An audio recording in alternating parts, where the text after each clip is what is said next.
উপদেষ্টা পরিষদ গঠিত হয়েছে, ইন্টারিম গভর্নমেন্ট, কনস্টিটিউশনাল লেজিটিমেসি আছে, আর্টিকেল 106 অনুসারে সুপ্রিম কোর্টের অ্যাডভাইজরি রুল অনুসারে তারা গঠিত হয়েছে। অন্তর্বর্তীকালীন সরকারের প্রধান উপদেষ্টা এবং উপদেষ্টা মন্ডলী।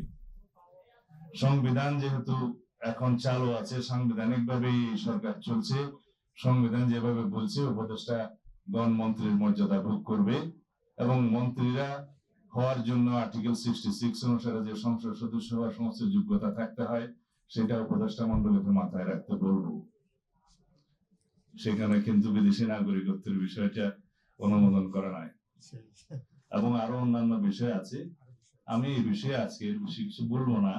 সুতরাং কনস্টিটিউশনালি আপনাদের এই সরকারের রেটিফিকেশন লাগবে ইন দ্য নেক্সট পার্লামেন্ট, এটাও আপনারা মাথায় রাখবেন। এবং রেটিফিকেশন লাগলে এই লেজিটিমেসি কিভাবে দেয়া হবে, কোন জায়গায় দেয়া হবে, সেটাও আমরা বিবেচনা করব।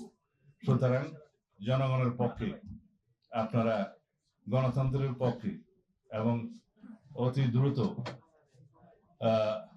আমরা যাতে ডেমোক্রেটিক ট্রান্সফরমেশনের দিকে যেতে পারি সেরকম কার্যক্রম আপনারা নেবেন এবং সেই হিসাবে লন্ডনের আলোচনার সূত্র ধরে যে সিদ্ধান্তটা হয়েছে সেটা খুব শিগগির ইলেকশন কমিশনে যথাযথ প্রক্রিয়ায় কমিউনিকেট করবেন বলে আশা করি, যাতে ইলেকশন কমিশন জনগণের সামনে বলতে পারে যে তারা সরকারের কাছ থেকে একটা পরামর্শমূলক বা নির্দেশনামূলক মেসেজ পেয়েছে।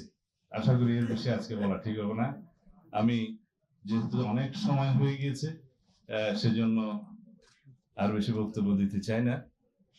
আপনাদের সকলকে আমার বক্তব্য শোনার জন্য কৃতজ্ঞতা প্রকাশ করছি। ধন্যবাদ।